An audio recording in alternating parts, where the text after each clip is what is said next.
Top quality और consistent performance के लिए सिर्फ सिल्वर पंप। टॉप क्वालिटी और कंसिस्टेंट परफॉर्मेंस के लिए सिर्फ सिल्वर पंप, नाम याद रखना।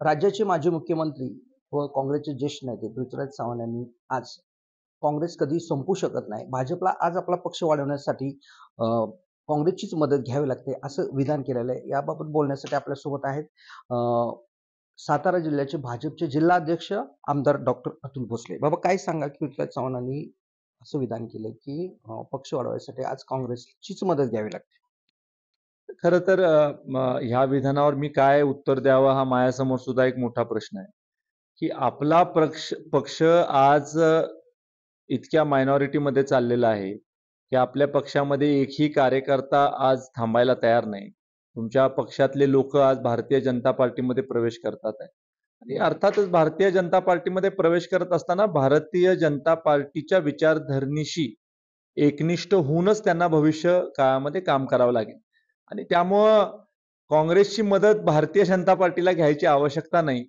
भारतीय जनता पार्टी स्वतःच्या ताकदीवर वाढते आणि काँग्रेस हा विरोधी पक्ष आहे।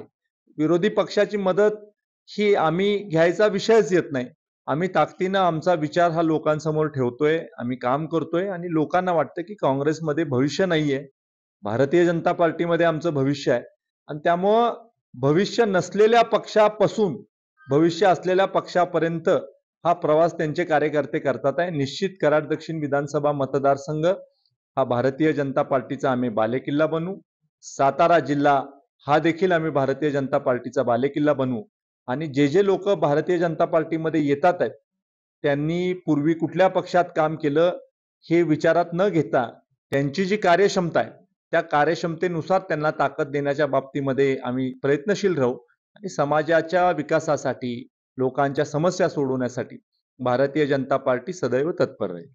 काँग्रेस पक्ष कधी संपणार नाही असंही त्यांचं पुढचं विधान। आता शेवटी संपणार नाही ह्या वाक्याचा काय अर्थ आहे हे आपण त्यांनाच विचारलं पाहिजे। आता शेवटी अनेक देशामध्ये पक्ष आहेत ज्यांना कधी कधी त्यांचं डिपॉझिट जप्त होतं तरी देखील तो पक्ष राहतोच आणि त्यामुळं संपणार नाही म्हणजे डिपॉझिट जप्त होऊन तुमचे उमेदवार उभे राहिले आणि आम्ही संपलो नाही असं म्हणण्यात तुम्हाला जर का आनंद वाटत असेल तर आता शेवटी मला सुद्धा मान्य करावं लागेल की ठीक आहे बाबा तुम्ही नाही संपला। म्हणजे अगदी तुम्ही एकेकाळी ज्या मतदारसंघावर अगदी डोळे झाकून दावा करायचा की हा मतदारसंघ कधी हलू शकत नाही, त्याच मतदारसंघात 39,000 मतांनी आपल्याला लोकांनी जागा दाखवून दिली आणि एवढं करून सुद्धा आपण थांबला नाही। आपण कोर्टामध्ये जाताय, आपण आणि कुठं जाताय, आपण ईव्हीएम वर बोलताय, म्हणजे किती केविलवाणी परिस्थिती आहे की तुम्ही स्वतःला एवढे मोठे नेते समजता, तुम्ही केंद्रात काम केले, ईव्हीएम तुमच्याच काळामध्ये तुम्ही ज्या वेळेला पंतप्रधान कार्यालयामध्ये मंत्री होता त्याच कालावधीमध्ये ते सगळं इनिशिएट झाली प्रक्रिया, तुम्ही ईव्हीएम वरच दोनदा निवडून आला। म्हणजे 2014 असेल 2019 असेल तुम्ही ईव्हीएम वर निवडून आला। लोकसभेच्या निवडणुका झाल्या त्यावेळेस तुम्हाला गोड वाटत असेल आणि आज तुमचा पराभव झाल्यावर तुमच्यात ती क्षमता नाही की ते पचवता येण्यासारखी। माझा त्यांना सल्ला आहे की आता पराभव पचवायला शिका, खाली काम करा। आज सुद्धा 4थी पास झालेल्या मुलीचं स्वागत करायला ती गावामध्ये आले होते। आनंद झाला मला की त्यांनी आता खाली फिरायला चालू केले, असंच त्यांनी फिरावं, माझ्या त्यांना शुभेच्छा आहे। त्यांनी काम करावं, त्यांच्या पक्षाचं करावं आणि त्यांनी काम केल्यावर कदाचित नाही संपणार पक्ष। धन्यवाद बाबा। पृथ्वीराज चव्हाणांना नेमका गल्लीपासून दिल्लीपर्यंत होत असलेला पराभव होऊन सुद्धा नेमका पक्ष संपणं कसं अपेक्षित आहे असाच प्रतिप्रश्न या ठिकाणी अतुल भोसले यांनी केलाय। दिनकर थोरात, TV9 मराठी, कराड।